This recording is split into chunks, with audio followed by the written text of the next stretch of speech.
부처님의 생애성도. 이때 우타카의 교단에서 수도하던 5사문이 시다르타의 뒤를 따라왔다. 우리는 오랫동안 수행했지만 스승의 경지에 도달하지 못했다. 그러나 이 젊은 사문은 짧은 기간에 스승과 같은 경지에 이르렀다. 그러고도 만족하지 않고 보다 높은 경지를 향하여 수행하려고 하지 않는가? 이분은 결코 범상한 인물이 아니다. 반드시 최고의 경지에 도달할 분이다. 이렇게 판단한 그들은 서로 의논한 끝에 우타카의 교단에서 나와 시다르타의 뒤를 따라온 것이다. 시다르타는 마음을 가다듬고 반성과 결심을 새로이 하였다.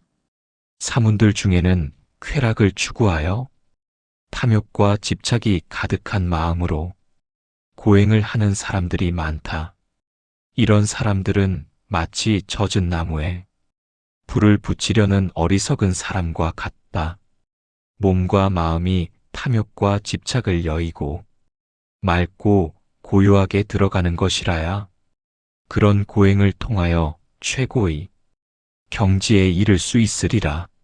이와 같이 고행에 대한 근본 자세를 확립한 뒤에 시다르타는 다시 참담한 고행에 들어갔다.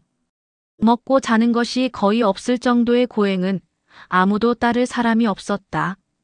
그의 눈은 푹 꺼져 들어갔고 뺨은 가죽만 남은 것이 마치 해골과 같아 보였다. 뼈와 가죽만이 남아있는 그런 몸에 아직 생명이 붙어 있다는 것이 놀라운 일이었다. 같이 수행하는 5사람들은 경탄을 거듭하면서 자신들도 따라 해보려고 몸부림쳤다. 그러나 이렇게 지독한 고행이 어느 정도 수행에 보탬을 주기는 했지만 그가 바라는 깨달음은 얻지 못하였다. 고행을 시작한 지 해를 거듭하여 5년이라는 긴 세월이 흘렀지만 아직도 그에게는 번뇌의 불이 꺼지지 않았고 생사의 매듭도 풀리지 않았다. 그는 일찍이 바까바의 무리들이 고행을 보고 비웃은 일이 있었다. 그러나 자기가 닦고 있는 고행은 그런 것이 아니라는 것을 분명히 하였다. 죽은 후에 하늘에나 태어나자는 것이 아니라 오로지 육체의 본능에 끄달리지 않고 번뇌와 망상과 욕망에서 벗어남으로써 영원한 평화의 경지인 열반을 얻자는 것이다. 그리고 모든 사람들에게 그 길을 전하여서 함께 평화를 누리도록 하자는 것이다. 깨닫지 못할 바에야 차라리 고행을 하다가 이대로 죽어도 좋다. 이렇게 결심을 거듭하면서 고행을 계속하는 동안에 가끔 그는 고뇌와 집착에서 벗어난 해탈의 경지에 들어간 듯한 느낌을 얻을 때도 있었다. 그러나 그것은 길지 않았다. 그렇게도 지독한, 그렇게도 끈질긴 고행을 한 지 이미 6년이 되었지만 그가 목적한 열반의 경지에 아직도 이르지 못한 시다르타는 어느 날 그동안의 수행에 대하여 문득 회의가 생기면서 다시 반성하지 않을 수 없었다. 육체를 의식적으로 괴롭힌다는 것은 도리어 육체에 그만큼 집착하고 있다는 반증이 아니냐? 육체에 관심을 두기보다는 차라리 마음을 고요히 깨끗이 바르게 가누기에 힘씀으로써 자연스러운 육체의 정화도 가능할 것이 아닌가? 그렇다, 마음이 근본이다. 육체는 마음을 따라서 움직이는 마음의 그림자와 같은 것, 근본이 바로 서면 그림자는 저절로 바르게 된다. 그는 이렇게 생각하고 마음을 새롭게, 깨끗하게, 밝게, 바르게 하기로 방향을 바꾸었다. 그는 곧 고행을 중지하였다. 단식도 그만두기로 했다. 그리고 너무도 더러워진 몸을 맑히기 위하여 나일란자나 강으로 내려가서 몸을 씻었다. 목욕을 마치고 강가에서 지친 몸을 잠시 쉬고 있을 때 마침 양을 치는 수자타라는 처녀가 이곳을 지나다가 몹시 지쳐있는 수행자, 즉 태자를 발견하고 정성스럽게 우유죽을 공양 올리니 오랜 단식 끝에 마시는 우유는 우유가 아니었다. 천상에나 있다는 감로가 이럴지도 모른다는 생각이 들 정도로 그건 정말 감미로운 것이었다. 이 한 그릇의 우유로 그는 기운을 얻었다. 한편 시타르타의 동정을 수행의 표본처럼 알고 본받아오던 5사람의 수행자들은 멀리서 이 광경을 보고 크게 실망하였다. 그토록 고행을 쌓고도 최고의 경지에 이르지 못한 사람이 어찌 속되게 몸을 씻고 꽃다운 처녀에게서 음식을 받아 먹으면서 도를 이룰 수 있겠는가. 그들은 고행을 그만둔 시타르타가 타락했다고 생각하고 그를 버리고 떠나 바라나시의 교회에 있는 녹야원으로 가버렸다. 시타르타는 혼자 숲속으로 들어가서 큰 보리수 밑에 자리 잡고 단정히 앉았다. 모든 것을 놓아버린 고행마저 떨쳐버린 그의 마음은 상쾌하였다. 그는 다시 비장한 결심을 하였다. 이 자리에서 우주와 생명의 실상을 깨닫기 전에는 죽어도 이 자리를 떠나지 않으리라. 시타르타는 평온하고 상쾌한 마음으로 다시 깊은 명상에 잠기었다. 이렇게 다시 명상에 든 지 7일이 되는 바로 그 전날 밤, 이 세상에 일찍이 없었던 가장 큰 싸움이 벌어졌다. 그건 밝음이 오기 직전 어둠의 마지막 발악이었다.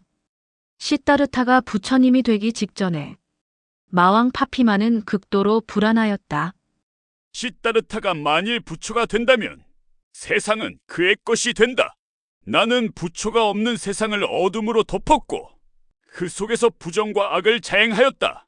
그런데 밝음과 바름과 선만으로 이루어진 부처가 나타난다면 악은 근원이 바르게 된다. 이건 곧 나의 멸망인 것이다. 파피마는 떨고 있지만 않았다.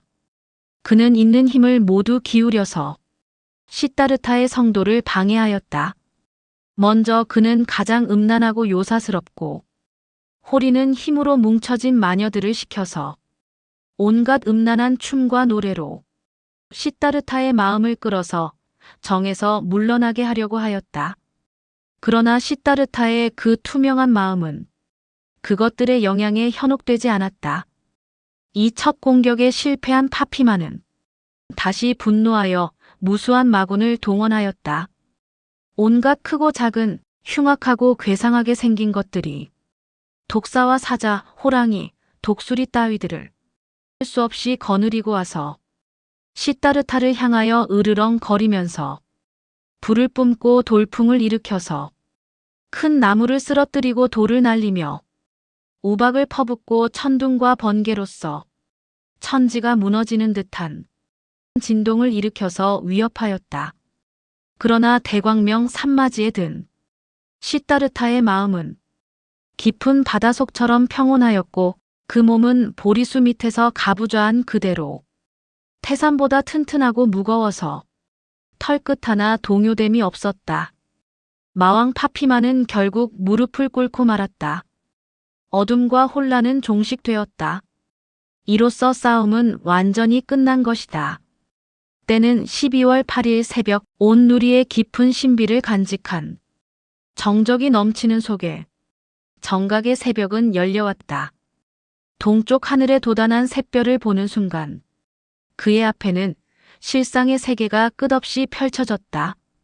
우주는 그대로 광명이며 생명 그것이었다.